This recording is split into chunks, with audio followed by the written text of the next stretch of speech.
Bismillahirrahmanirrahim. Assalamualaikum warahmatullahi wabarakatuh. Alhamdulillah wa syukurillah wa la hawla wa la quwata illa billah. Qul kuntum tuhibbunallah fattabi'ukumullah wa yaghfir lakum dunubakum wallahu ghafurur rahim.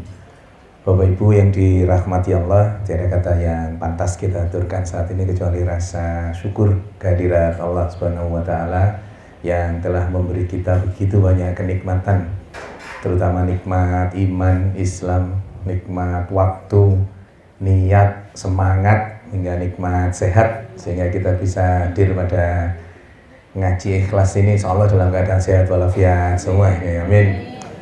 Yang saya hormati Pak RW, Pak Khalid serta Ibu, Pak RT, Pak Bambang serta Ibu, Ketua Ngaji Ikhlas Pak Adin. Ketuanya siapa sih yang sebenarnya ini? Sudah ada SK Wali Kota belum? Belum ya. Wis siapapun lah, Pak Adin mau Pak Hidayat, Pak Toroni, serta Bapak Ibu jamaah semua yang dirahmati Allah. Betul apa yang disampaikan tadi, bahwa Allah itu sangat sayang dengan orang-orang yang bersih. Nah, kita kupas tidak hanya bersih secara zahir saja. Tadi Pak RW menyampaikan bahwa ada program proklim yang itu ternyata sangat banyak, tidak hanya dalam konteks oksigen saja, tetapi juga dalam konteks air, dalam konteks lingkungan, bahkan perekonomian juga itu ya. Masya Allah, luar biasa RW 8 ini, tepuk tangan untuk Pak Khalid ini. Luar biasa ini. Di kampung saya nggak ada gini. Saya di Sidoarjo, rumah saya Sidoarjo, Wisma Sarinadi di belakangnya Gor Sidoarjo itu. Jadi kalau ada Persebaya main di situ, rumah saya penuh sama bonek-bonek itu ke rumah semua gitu. Karena saya asli Surabaya, saya aslinya Sidoyoso. Ada yang dari Sidoyoso? Tahu Sidoyoso ya? Sidoyoso itu makam Rangkah sana. Jadi kampung saya itu belakangnya makam Rangkah itu. Jadi Maulimo ada di sana semua. Ya betul, Maulimo ada di sana semua. Makanya harus keluar dari Sidoyoso kalau pengen jadi istana kutip, jadi orang-orang yang bermanfaat ya harus keluar dari sana. Bukan menjelekkan Sidoyoso, tapi memang kondisinya seperti itu ya. Ibu yang dirahmati Allah, mengambil dari sudut yang lain, tidak hanya di At-Taubah, di Al-Baqarah ayat 22 itu juga ada. Innallaha yuhibbut tawwabina wa yuhibbul mutatahhirin. Allah itu sayang dengan orang-orang yang bertaubat dan orang-orang yang mensucikan diri, orang-orang yang bersih itu.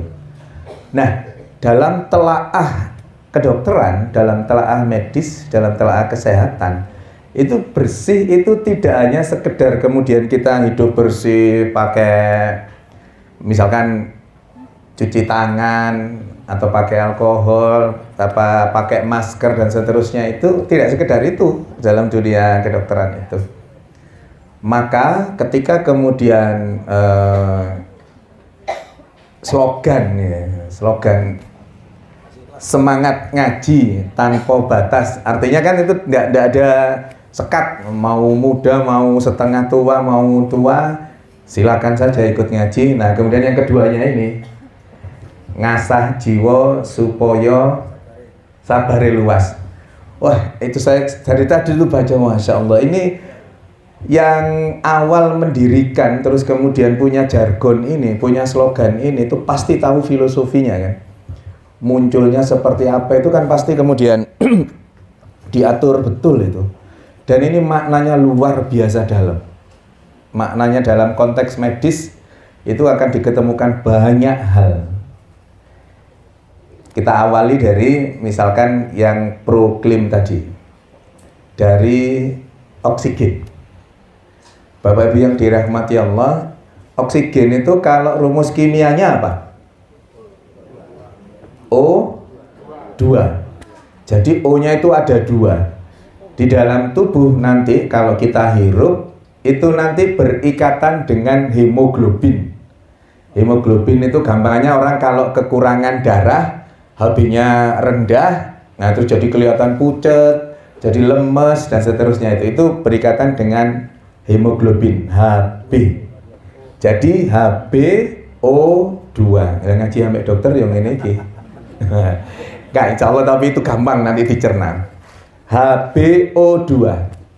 Allah menjanjikan sesuatu yang lebih hebat dari oksigen. Kalau oksigen itu O2, Allah ngirimkan O3. O3 itu apa namanya? Kalau O2 oksigen, kalau O3 namanya ozon. Ada yang pernah dengar? Ozon itu O3 itu di dunia medis dipakai untuk terapi atau pengobatan orang-orang diabetes yang lukanya tidak sembuh-sembuh. Jadi kan ada kan kalau orang awam menyebutnya diabetes basah. Di dunia kedokteran nggak ada diabetes basah kering gitu. Tapi situ masyarakat saja yang menyebut itu.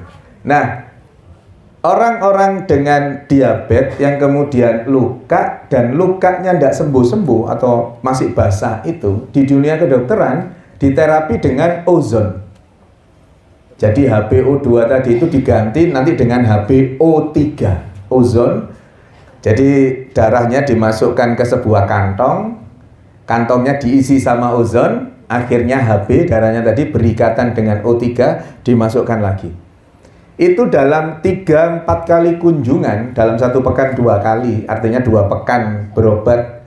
Dalam 2 pekan itu kering lukanya, sembuh total. 1 kali kunjungan 1,5 juta. 1 kali terapi itu ozon itu tadi.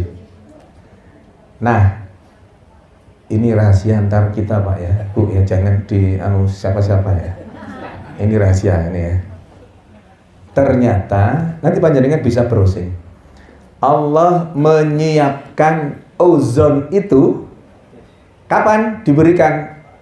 Di 1/3 malam sampai fajar. Jadi saya panjenengan yang rutin sholat tahajud, kemudian sholat subuh berjamaah di masjid, dapat O3 itu sesungguhnya tanpa kita sadari Allah itu sudah siap menyehatkan kita. Tergantung saya panjenengan mau mengambil ozon itu atau enggak. Maka kami bisa katakan di dunia kedokteran, ketika orang-orang itu sholat subuh rutin berjamaah di masjid, dijamin kesehatannya akan jauh lebih hebat dibanding mereka yang tidak sholat di masjid. Apalagi yang tidak sholat, tambah jauh sudah.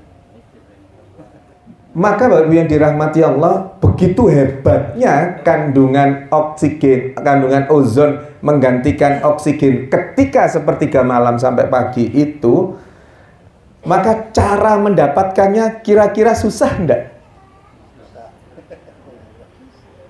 Hai, jenengan itu kan jam 2 mesti bangun kan? Pipis, balik lagi tarik selimut. Padahal sesungguhnya ketika kita mampu mengalahkan tadi itu, pipis sekalian wudhu, bahkan sekalian mandi, terus kemudian sholat tahajud, wah itu luar biasa efek kesehatannya. Apa jenengan juga berpendapat bahwa jangan sering mandi malam nanti rematik? Gitu? Salah itu. Itu hoax. Itu mitos. Pertanyaannya adalah, kenapa mitos itu dimunculkan? Supaya orang Islam itu takut untuk bangun malam dan mandi untuk sholat tahajud. Supaya apa? Ya supaya nggak ada yang tahajud. Lanjutannya apa? Supaya nggak banyak yang subuhan. Ini satu rangkaian. Nggak ada urusannya rematik itu dengan sering mandi, itu nggak ada urusannya sama sering mandi malam itu. Kenapa? Karena rematik itu sebuah penyakit yang disebabkan proses autoimun. Autoimun itu given, pemberian dari Allah. Nggak ada urusannya sama sering mandi malam, sering apalagi makan apa, nggak ada. Karena penyakit autoimun itu pemberian dari Allah berdasarkan apa yang tertulis di Lauhul Mahfuz. Wala fis sama'i wala asghara min dalik wala akbaru ila fi kitabim mubin.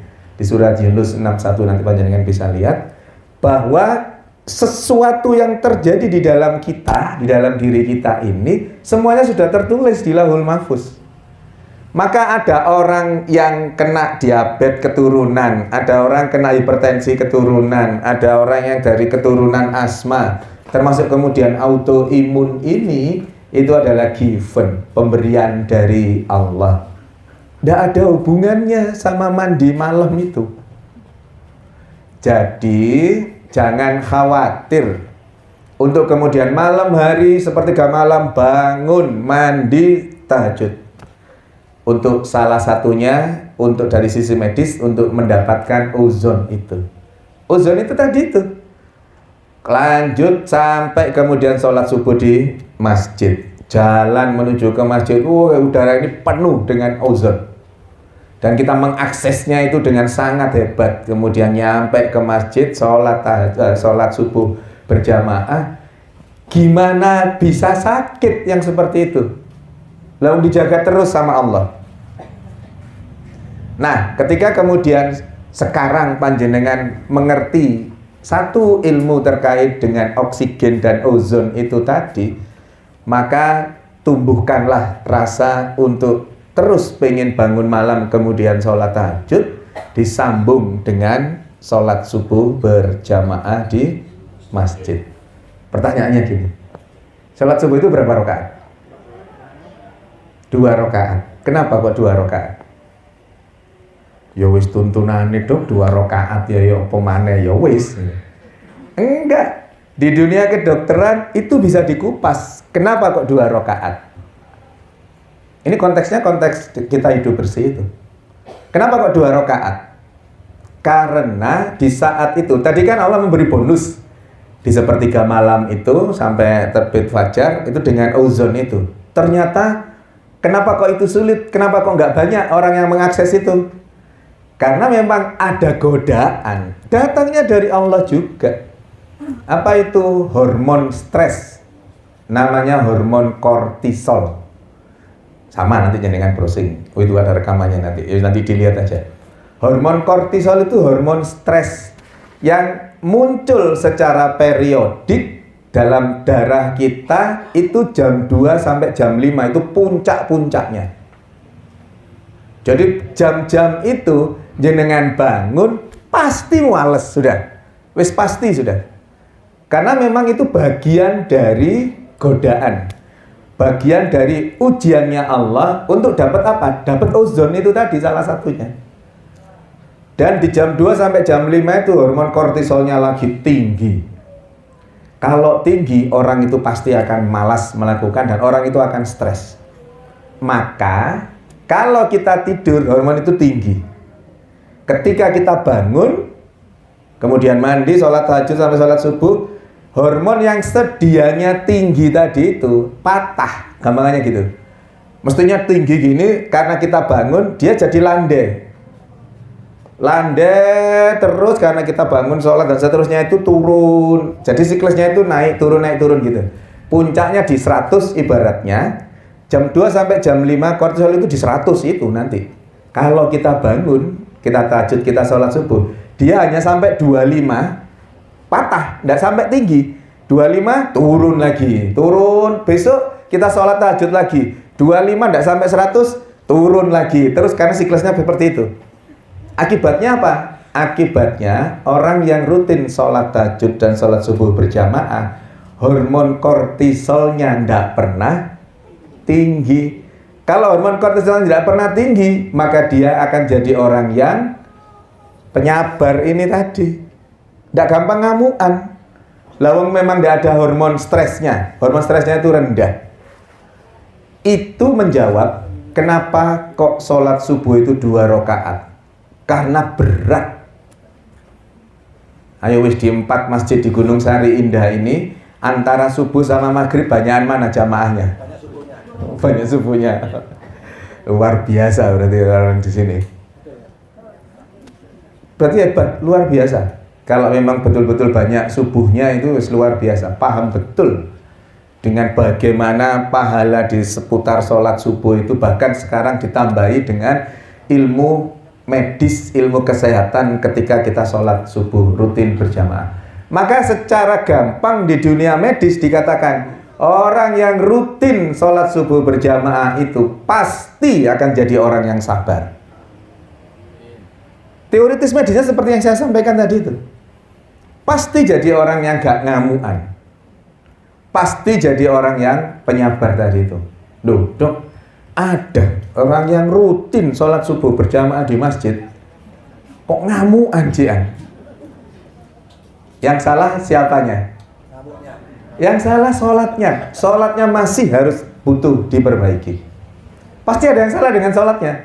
Karena janji Allah sudah jelas. Ketika orang-orang itu terutama sholat subuh, sholat dengan baik, maka pasti akan jadi orang penyabar. Jadi orang yang sabar. Ya ayyuhalladzina amanu sta'inu bis-sabri was-shalah. Innallaha ma'as sabirin.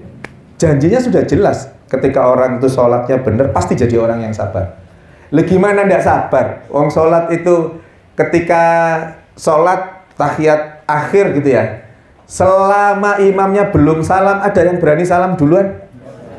Kesuwen imam iki gak salam saya. Gak ada.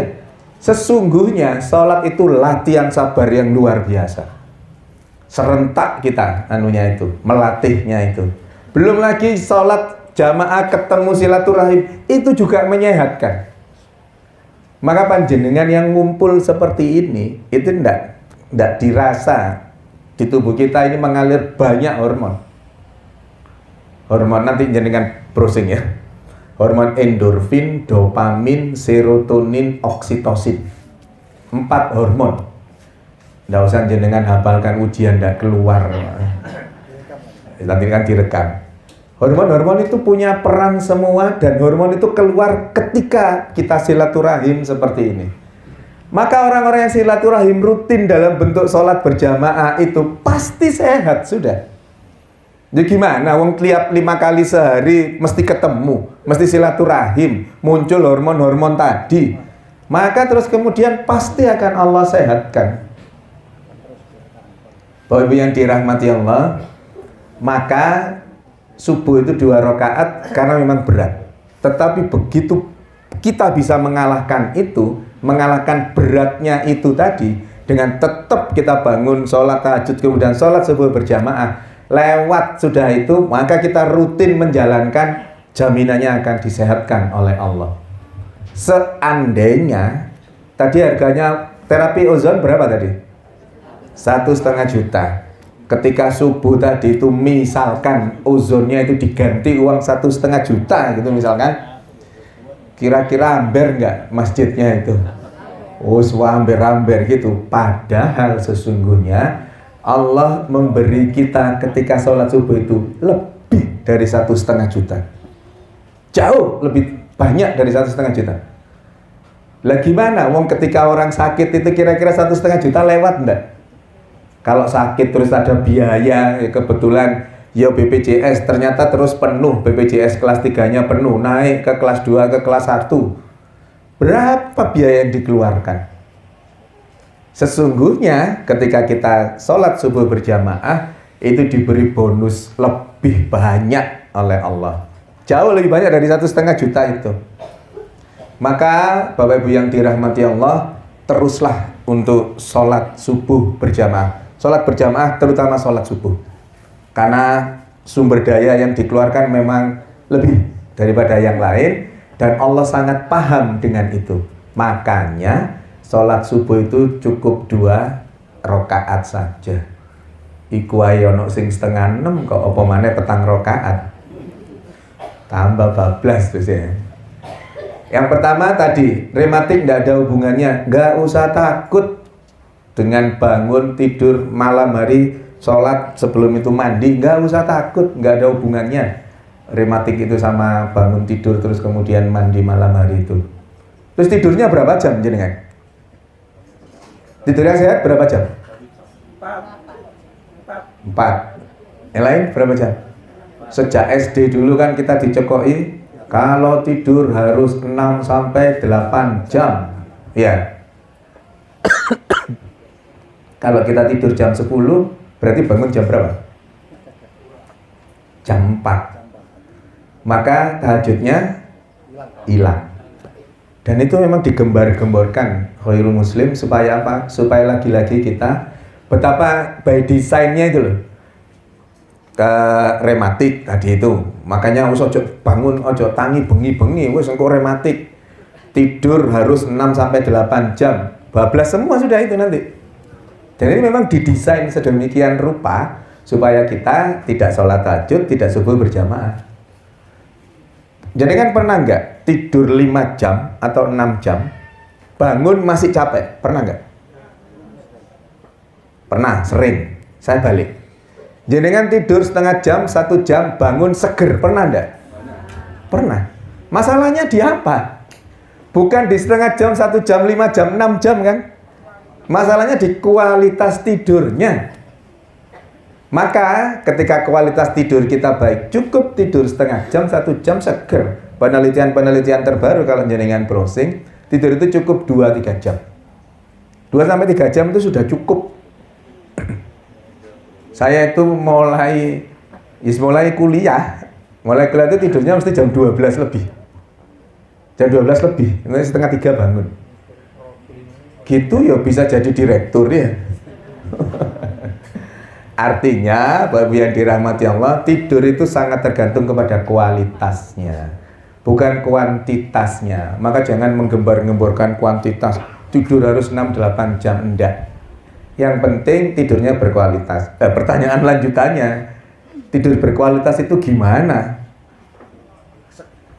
Padahal jelas, laqad kana lakum fi Rasulillahi uswatun hasanah. Maka kalau pengen tidurnya itu berkualitas, tidurlah seperti tidurnya Rasul. Gimana Rasulullah tidur? Miring ke kanan. Diawali dengan tidurnya itu miring ke kanan. Pertanyaannya lagi, kenapa kok miring ke kanan? Kok tidak miring ke kiri? Kok tidak terlentang? Kok tidak tengkurap? Apa iya Rasulullah saat itu 1400 lebih tahun yang lalu paham dengan ilmu anatomi? Pasti nggak paham Rasulullah. Tapi atas petunjuk Allah, tidurlah miring ke kanan. Ternyata dalam tataran keilmuan kedokteran, memang posisi tidur terbaik itu adalah tidur miring ke kanan. Terbaik itu sudah. Kenapa kok nggak terlentang? Kenapa? Kalau telentang nggak bisa. Tang itu sama ini gede nih, ditelan gini nggak bisa. Telentang, menelantang, nggak terlentang ya betul. Kenapa nggak terlentang? Karena tulang lidah kita jatuh ke belakang. Kalau jatuh ke belakang, nutupi jalan nafas, tinggal tersisa kiri kanannya saja. Karena tengahnya tertutup sama tulang lidah. Sisa kiri kanannya dipakai nafas, buang oksigennya, udaranya keluar masuk. Karena kiri kanannya tok yang ada, geder sama tenggorokan. Apa yang terjadi ketika orang tidur terlentang? Ngorok. Ngorok, orang ngorok itu kalau dikandani sama kulit turu ojo ngorok. Jawabannya apa? Ono maneh sapa sing turune ngorok. Padahal ngorok geraji nggak karu-karuan padahal. Dan bahayanya orang ngorok itu oksigennya kan kurang. Wong jalan nafasnya itu mestinya longgar, tapi dia ketutup sama tulang lidah, maka kemudian kurang kebutuhan oksigennya. Hasilnya apa? Orang ngorok itu pasti pada satu waktu mesti gregepan. Setelah tidur ngorok sekian lama itu pasti bangun miring tidurnya, nggak bunyi lagi. Nanti terus kemudian terlentang lagi, bunyi lagi nanti. Makanya tidurnya itu awali dengan miring ke kanan supaya potensi untuk kemudian ngoroknya sudah praktis nggak ada, dan itu menyehatkan. Bahasan tentang tidur itu satu kajian sendiri ya. Tapi memang posisi tidur miring ke kanan itu adalah posisi tidur yang luar biasa hebat. Dan Rasulullah sudah tuntunkan itu 1400 lebih tahun yang lalu. Baru ilmu-ilmu kedokteran kemudian membuktikan tidur terbaik adalah tidur miring ke kanan itu. Bayangkan, tidurnya Rasulullah aja sehat. Makanya Rasulullah itu 63 tahun, sakitnya cuma 3 kali. Menerima wahyu pertama kali menjelang wafat, dan ada di sela waktu itu beliau sakit karena diracun oleh wanita Yahudi yang menyajikan makanan ke beliau. 3 kali, 63 tahun. Jenengan pekan lalu ada yang tidak sakit? Ada, sehat-sehat saja. Sepekan yang lalu pokoknya sehat saja. Oh, alhamdulillah. Agak panjang, 2 pekan. Sehat masihan? Ya, 3 pekan. Masih sehat? Ya, 4 pekan, 1 bulan. Data di Dinkes Surabaya, itu orang Surabaya itu 1 bulan mesti sakit 1 kali. Datanya. Makanya kalau jenengan berobat ke rumah sakit yang penyakit-penyakit rutin, penyakit kronis itu diberi obat berapa lama? 1 bulan. Rujukannya 3 bulan berlakunya, berobatnya nanti diberi obat 1 bulan. Itu pun saking sayangnya, saking cintanya sama rumah sakit, belum 1 bulan sudah balik lagi. Gara-gara nggak sehat. Pasti ada yang salah kan dengan saya panjenengan. Wong Rasulullah 63 tahun itu sakit 3 kali loh. Kenapa kita sebulan sekali kok mesti sakit? Pasti ada sesuatu kan? Pasti ada kehebatan Rasulullah. Maka terus kemudian tadi itu Rasulullah jadi suatu nasana kita. Salah satunya tidurnya Rasulullah itu, kebersihannya Rasulullah itu. Dalam konteks kalau kebersihan yang untuk cuci tangan dan seterusnya itu wis normatif lah ya.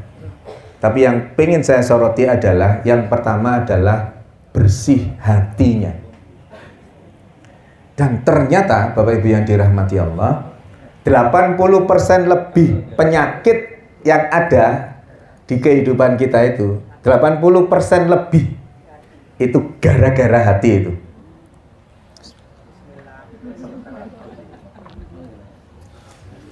Kebutuhan kita terhadap cairan itu 1 hari berapa banyaknya? 30 cc per kilogram berat badan. Sampai apa ini, Cek? Ya wis. 1 hari itu 30 cc per kilogram berat badan. Kalau berat, kenapa tadi disebut 1,5 liter? Karena rata-rata berat badan orang Indonesia itu 50 kilo. Makanya 30 kali 50 kilo ketemunya 1,5 liter, 1500 cc. Sebenarnya itu 30 cc per kilogram berat badan. Kalau berat badan jenengan 70 kilo, ya berarti 2,1 liter 1 hari. Karena kalau nanti kurang, itu nanti ada banyak konsekuensinya gitu ya. Makanya dipenuhi saja kebutuhan cairan. Kebutuhan cairan itu bukan hanya dari air. Bisa dari buah, bisa dari sayur, bisa dari makanan-makanan lain yang berkuah, itu masuk menjadi bagian dari pemenuhan kebutuhan cairan itu. Jadi kembali Bapak Ibu yang dirahmati Allah, 80% lebih penyakit itu karena hatinya. Ayo sekarang jenengan sebut penyakit apa? Kira-kira nanti urusannya sama hati, sama stres, sama sumpek enggak? Ayo jenengan sebut sudah apa sekarang? Jantung, urusannya sama hati, sama stres. Hipertensi, sama stres. Asma, sama stres. Stroke, sama stres. Lambung, tambah. Lambung itu efek paling cepat itu gangguan lambung. Orang sumpek itu, orang stres. Orang yang hatinya tidak bersih itu akan seperti itu. Jadi kan ngaji seperti ini ya, enak, nyaman gitu. Terus kemudian dapat WA atau telepon gitu ya, ngabari kalau ngabari ibu masuk ICU gitu misalnya. Begitu jenengan baca itu langsung mules, pasti itu sudah. Langsung kan, kalau jenengan kan begitu mendengar sesuatu yang tidak nyaman, kabar yang tidak mengenakan, itu langsung mules sudah. Maka Bapak Ibu yang dirahmati Allah, praktis 80% lebih itu urusannya sama hati, sama pikiran, sama stres itu tadi. Maka tuntunan ini untuk kemudian kita menjadi sabar itu luar biasa efeknya. Kenapa? Karena ternyata orang yang tadi itu ngamuan, marahan, itu efeknya jelek buat tubuh kita. Kenapa? Karena orang ketika marah, apapun alasan marahnya, ketika ngamuk itu, tubuhnya itu langsung merilis hormon, memproduksi hormon, namanya hormon adrenalin. Begitu produksi hormon itu muncul, nyampe ke pembuluh darah yang ada di seluruh tubuh kita, apa yang kemudian terjadi? Tekanan darahnya otomatis meningkat. Detak jantungnya bertambah cepat. Nafasnya ngongsrong. Perutnya mules. Tangannya gemeter. Kakinya gemeter. Wajahnya memerah. Itu bagian dari sunnatullah. Jadi orang marah itu pasti akan seperti itu. Bayangkan efeknya ketika jantungnya berdetak lebih cepat, pembuluh darahnya melebar, tekanan darahnya meningkat dengan cepat. Apa efek yang kemudian timbul ketika tekanan darahnya meningkat dengan cepat itu? Berpotensi sangat besar untuk terjadinya stroke. Maka, Bapak Ibu yang dirahmati Allah, Islam itu mengatur betul untuk menjadi orang yang sabar, untuk bersih hatinya, untuk jangan jadi pemarah. Sewaktu-waktu wakil dari Bani Nadir menemui Rasulullah, menanyakan ke Rasulullah, "Ya Rasul, amalan apa yang bisa membuat kami masuk surga?" Rasulullah menjawab pada saat itu, "Ojo ngamuan." Terus apa lagi? Ojo ngamuan. Terus apa lagi? Ojo ngamuan. 3 kali Rasulullah mengatakan itu. La taghdab walakal jannah. Janganlah marah, bagimu surga. Dalam bahasa kita itu wis ojo ngamuan. 3 kali Rasulullah mengatakan itu. Kalau dalam dunia perintah memerintah seperti apa yang tertulis di Al-Quran atau hadis-hadis sahih itu, kalau disebut 3 kali itu berarti maksudnya apa? Penting. Penekanan betul itu. 3 kali itu betul-betul, ayolah jangan seperti itu, atau ayolah lakukan itu. Ketika kemudian Rasulullah menyebut itu, jangan marah sampai 3 kali itu, dunia kedokteran lah yang terus kemudian ikut membantu menjelaskan kenapa sih kok kemudian betul-betul jangan marah itu. Karena pada perjalanannya dari berbagai macam penelitian, marah itu menyebabkan berbagai macam penyakit. Tadi yang kami sebut itu.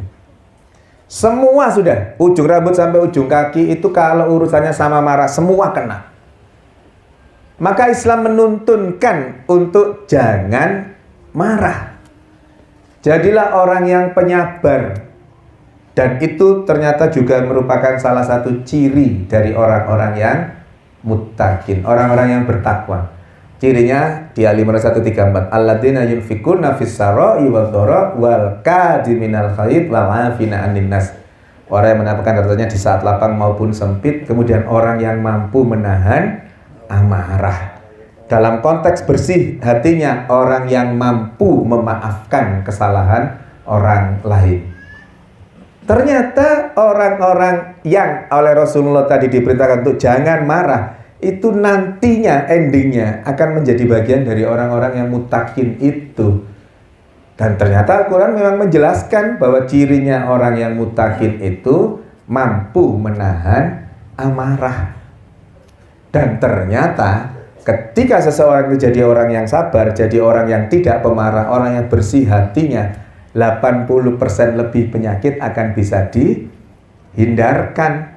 Loh, kok bisa? Loh iya, wong tadi yang menyebabkan 80% lebih penyakit itu adalah marah tadi, stres tadi, hatinya yang tidak bersih tadi.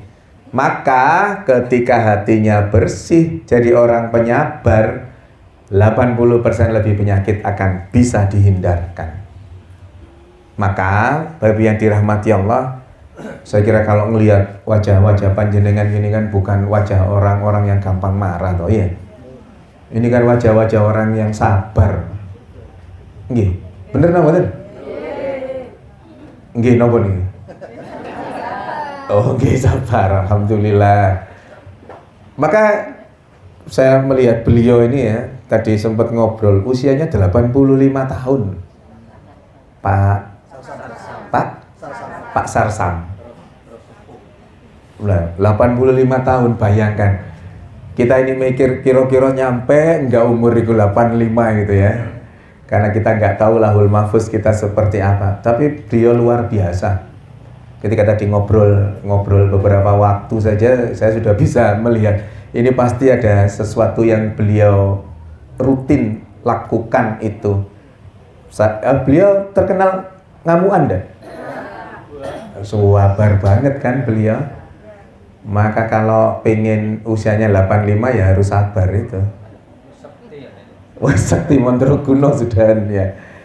Jadi ibu yang dirahmati Allah, sekali lagi, yang kaitan dengan bersih itu sesungguhnya bukan hanya bersih secara zahir saja, tapi jauh dari itu adalah bersih ketika hati kita pun itu tidak dikotori oleh pikiran-pikiran negatif. Cara membersihkan, salah satu cara membersihkan hati kita itu dengan cara apa? Bapak Ibu yang dirahmati Allah. Cirinya tadi itu juga, cirinya orang mutakin tadi itu. Cara yang bisa dipakai untuk membersihkan hati sekaligus membersihkan harta kita adalah dengan cara bersedekah. Kira-kira orang bersedekah itu hatinya sumpek enggak ketika bersedekah itu? Luar biasa kan? Ketika bersedekah itu wenteng gitu, sudah selesai sudah. Dan ternyata Bapak Ibu yang dirahmati Allah, sedekah itu dalam konteks kesehatan. Ini catatan yang luar biasa ini. Beruntung kami bertemu dengan panjenengan semua. Sedekah itu mampu mencegah penyakit, termasuk juga mengobati penyakit. Hebatnya sedekah itu.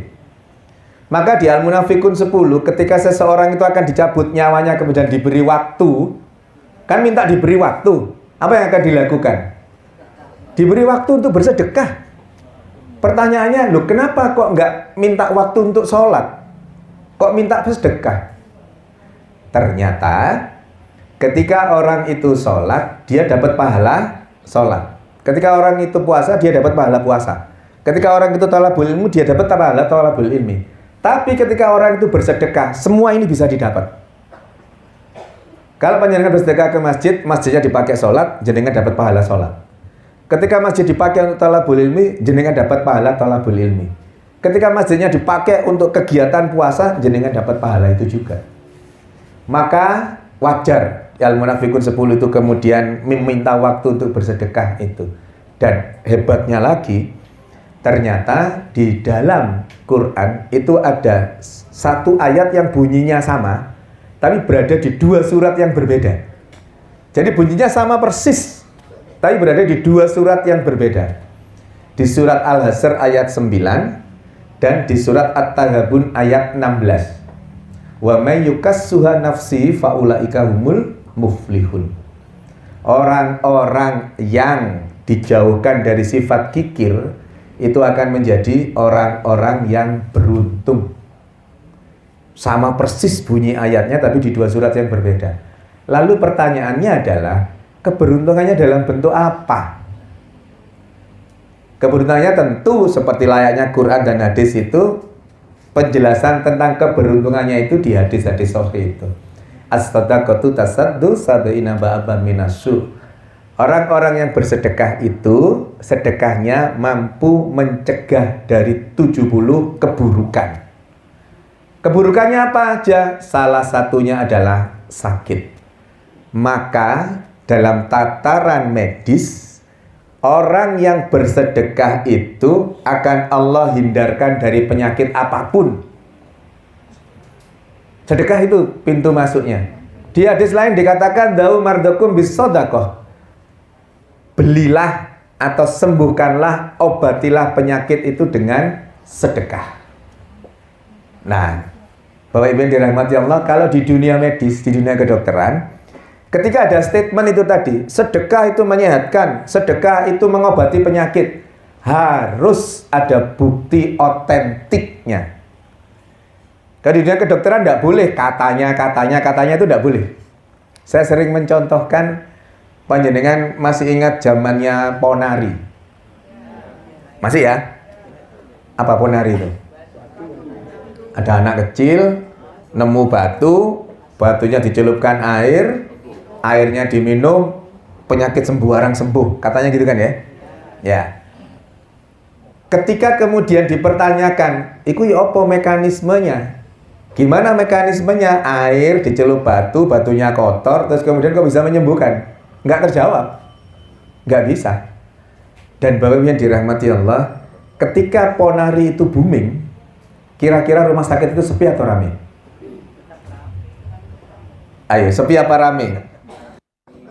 Rame. Dalam benak kita kan, kabeh neng Ponari semua kan ya. Rumah sakit sepi. Padahal kenyataannya rumah sakit itu kebek. Selasar jalan yang dipakai jalan di rumah sakit itu diisi bed pasien. Saking banyaknya pasiennya. Siapa pasiennya? Mereka yang minum airnya Ponari terus muntah. Real ini. Mereka yang minum airnya Ponari terus diare. Mereka yang minum airnya Ponari kena tifus. Tapi kan nggak diekspos.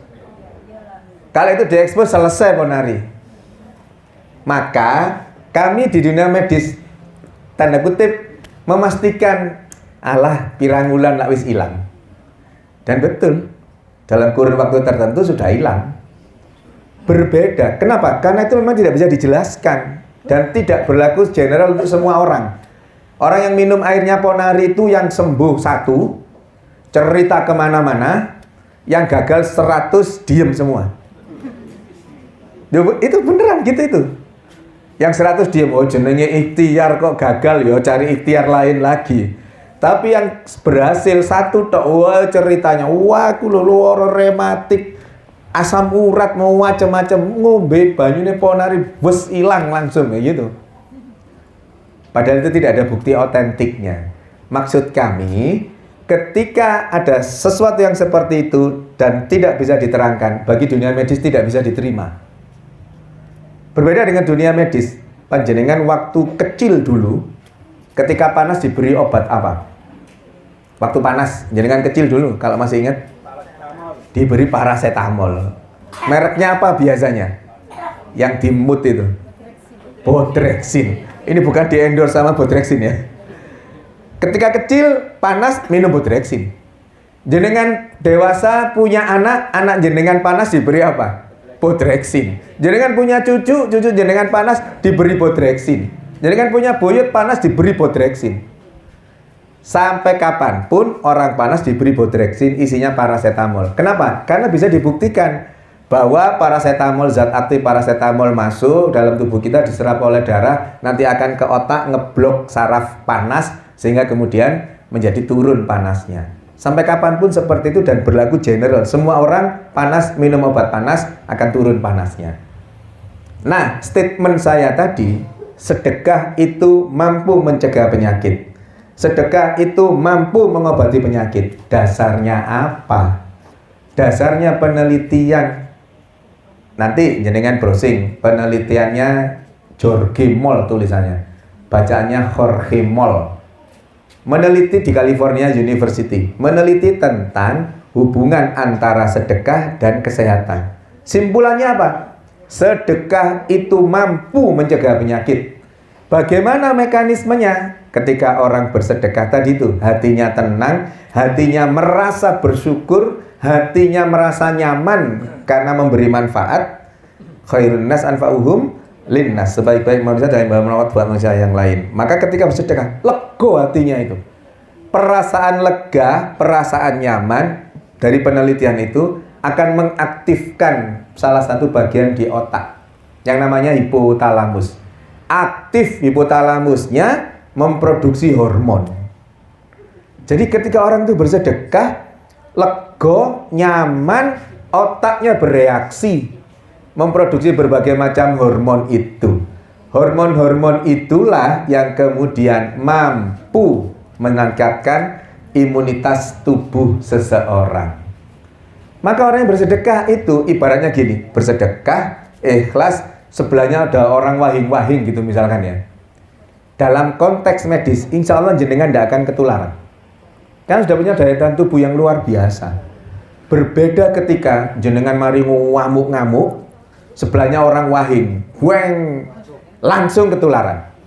Karena apa? Orang marah itu imunitasnya akan ngedrop, akan turun.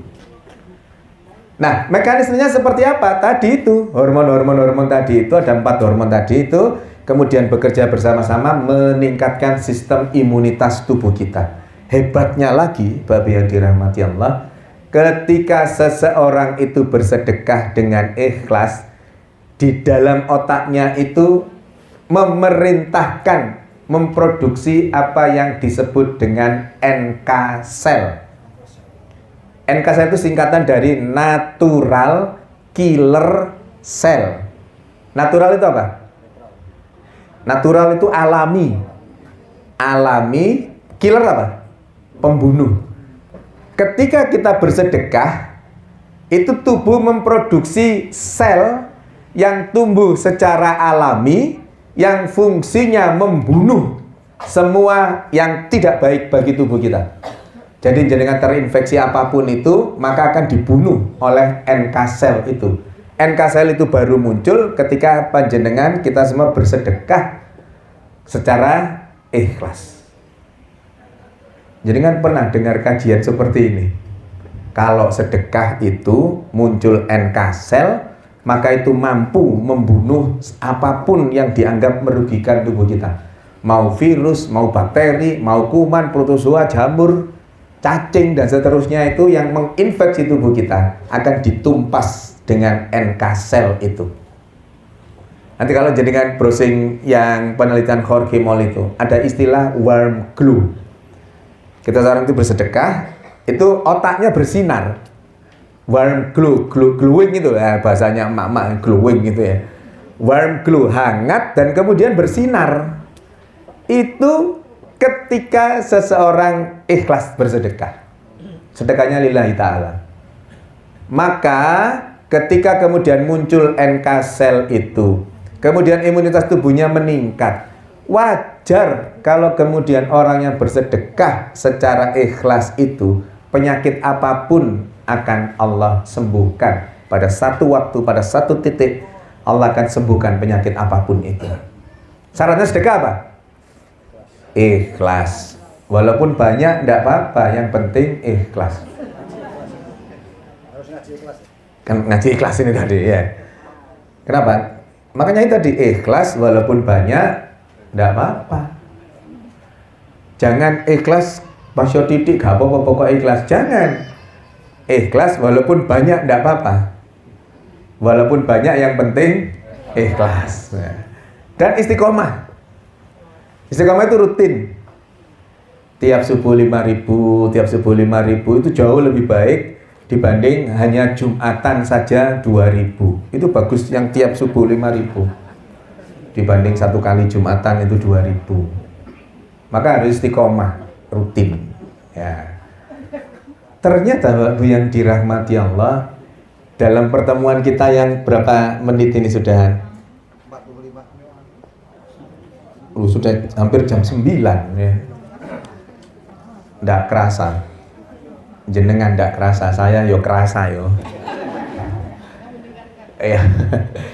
Ya, jadi ternyata poin-poin yang barangkali selama ini itu kita tidak pahami karena kaitannya dengan kedokteran, kaitannya dengan medis itu, maka ketika kita bertemu ini momen yang baik bagi saya terutama untuk kemudian bisa menyampaikan ke panjenengan semua terkait dengan mitos-mitos, terkait dengan apa yang sesungguhnya rutin kita lakukan. Itu ternyata dampak kesehatannya luar biasa, dampak medisnya itu luar biasa.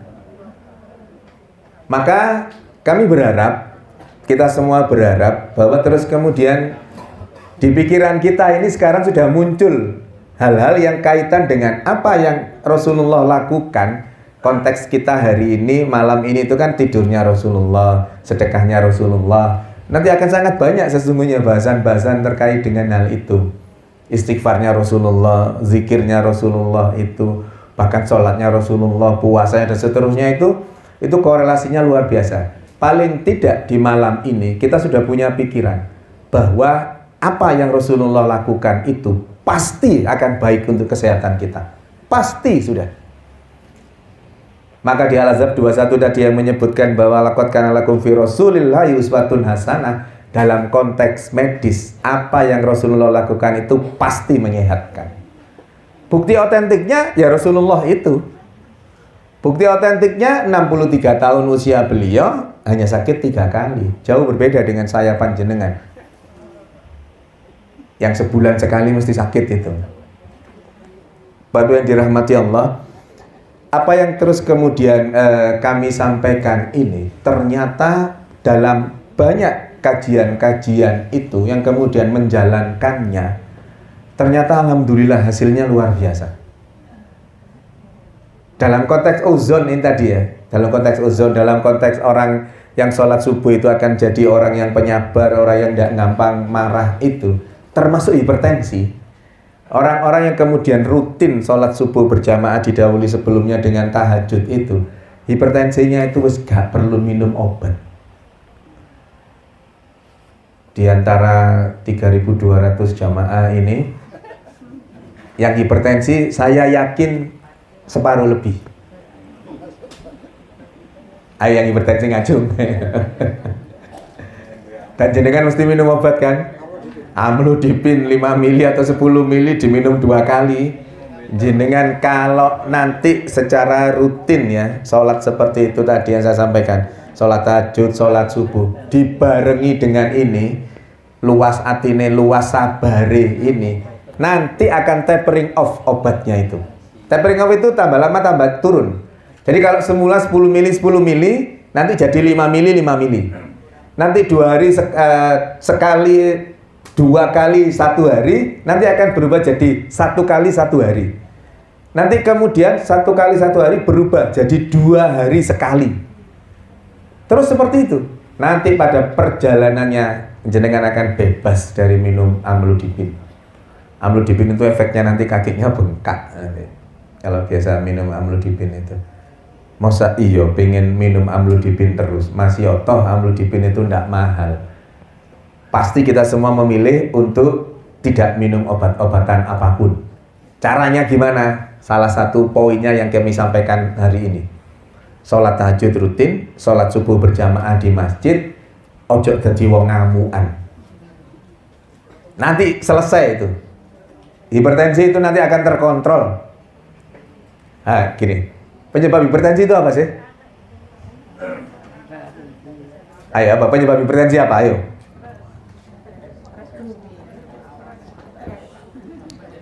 Atau saya balik, ngamuan sama hipertensi sama darah tinggi duluan mana? Makanya orang ngamuan itu disebut iki bluder gitu, hipertensi, darah tinggi gitu ya. Padahal sesungguhnya marahan itu didahului dengan hipertensi. Tataran medis itu hipertensi dulu. Karena tekanannya tinggi kan cekot-cekot kan? Kan nyerinya orang hipertensi itu bareng dengan detak jantung. Jadi nyut gini itu di kepalanya juga akan nyut pusingnya itu. Saya kira dikasih waktu kurang 2 menit gitu. Ternyata enggak. Jadi nyut gitu itu. Maka pusingnya orang hipertensi itu pasti pusing yang berdenyut. Sesuai dengan denyutnya jantung. Maka duluan hipertensi daripada itu. Makanya orang yang cenut-cenut itu gampang sekali marah. Wong memang sakit, nyeri kan. Apalagi tanggal 23, 24 gitu. Terus gampang ngamuan. Hipertensinya itu malah semakin menjadi-jadi. Coba Bapak dirahmati Allah. Jadi hipertensi itu bukan karena apa yang ada dalam benak panjenengan. Saya bisa melihat pikiran panjenengan bahwa hipertensi itu gara-gara garam, ya kan? Gara-gara kakean asin, enggak, salah itu. Hipertensi itu bukan gara-gara garam. Tetapi kalau sudah hipertensi, jangan banyak makan garam. Kenapa? Garam itu mengandung apa? Oh iya, mengandung asin.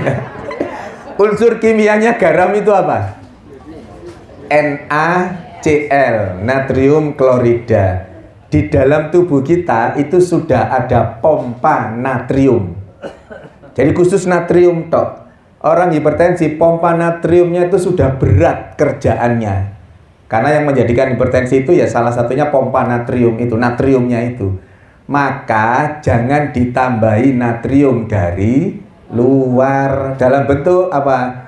Garam itu. Tapi yang menyebabkan hipertensi bukan garamnya, bukan. Apa terusan penyebab hipertensi itu? Penyebab hipertensi itu 3. Volume darah yang terlalu banyak, kemudian pembuluh darahnya yang menyempit, yang ketiga elastisitas pembuluh darahnya yang berkurang. Sunnatullah ma anzalallahu da'an illa anzalallahu sifan ilal haraman. Sunnatullah, Allah itu kalau menciptakan obat pasti akan menciptakan sakit akan menciptakan obat, kecuali tua. Maka tua itu dalam tataran hadis tadi merupakan penyakit dan itu diamini oleh dunia kedokteran. Maka muncul penyakit khusus untuk orang-orang tua, namanya penyakit degeneratif. Salah satunya itu pikun. Pengen pikun enggak? Enggak, sholat subuh berjamaah. Pengen enggak buyutan? Banyak-banyak silaturahim. Yang buyutan itu loh, gini aja, Alzheimer, tremor. Nah, itu gara-garanya korelasinya sama salah satu hormon yang habis, hormon dopamin. Ya, ketika itu panjenengan silaturahim, hormon dopaminnya itu diproduksi terus, maka orang itu tidak akan buyutan. Sederhana. Makanya jalin silaturahim terus. Ya. Jadi yang dirahmati Allah. Penyebab hipertensi itu 3 tadi itu, bukan karena garam. Tapi kalau sudah hipertensi, memang harus dihindari garamnya itu karena memang berat, kerjanya sudah berat. Ya, ini diminta untuk membuka sesi tanya jawab. Ada tulisannya lagi di sini, gratis gitu di sini. Monggo, kalau ada yang mau ditanyakan silakan.